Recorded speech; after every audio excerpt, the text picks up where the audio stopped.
Bonjour, bien-aimé, que le nom du Seigneur soit béni, que le nom du Seigneur soit glorifié. Alors, j'aimerais m'adresser ici à toi, homme de Dieu. Alléluia. À certains hommes de Dieu. Lorsque on t'invite dans un lieu pour apporter la parole de Dieu, tu dois savoir que le nombre de personnes dans ce lieu-là n'est pas la plus importante. Parce que si Dieu permet qu'on t'invite dans ce lieu où il y a peut-être 2 ou 3 personnes, ou 4 personnes, ou peut-être même 10 personnes, c'est que là, il y a un besoin.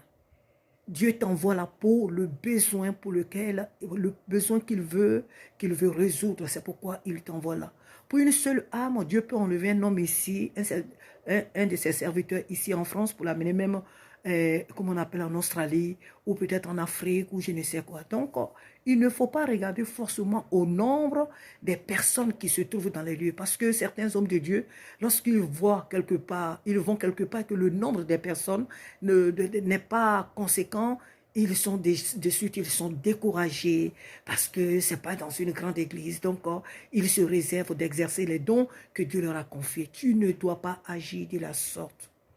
Quel que soit le nombre de personnes qui se trouvent dans le lieu où tu as été invité, tu dois exercer, cher bien-aimé, les talents que Dieu a déposés en toi. Ça, c'est d'un. De deux, lorsqu'on t'invite quelque part pour apporter la parole de Dieu, ce n'est pas à toi d'exiger qu'on te loge dans un hôtel.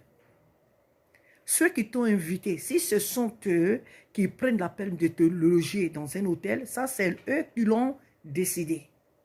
Mais tu n'as pas exigé qu'on te loge forcément dans un hôtel. Quand les personnes qui t'ont invité ont une chambre chez eux, ont un lieu pour te loger, tu n'as pas dit que non, moi je n'ai pas envie d'être chez quelqu'un, je n'ai pas envie d'être chez quelqu'un, je veux vraiment être à l'hôtel parce que je suis un grand serviteur de Dieu, j'ai de la valeur, je suis un homme très important, je dois être logé dans un hôtel. Ce n'est pas à toi d'imposer qu'on te loge dans un hôtel. Ça ne se fait pas. La grandeur d'un serviteur de Dieu se révèle par les actes qu'il pose, par le don de l'Esprit qui les transporte avec lui, par la manifestation de l'Esprit de Dieu au travers de lui, et non pas parce qu'il demande lui-même. Sois un homme ou une femme humble. Lorsqu'on t'appelle, lorsqu'on t'invite, on t'invite dans un lieu, accepte que les personnes qui t'ont invité te logent là où elles décident de te loger. Alléluia. Car la Bible dit quoi? L'humilité précède la gloire. Sois humble, serviteur ou servante de Dieu. Et que le Seigneur te bénisse. À très bientôt.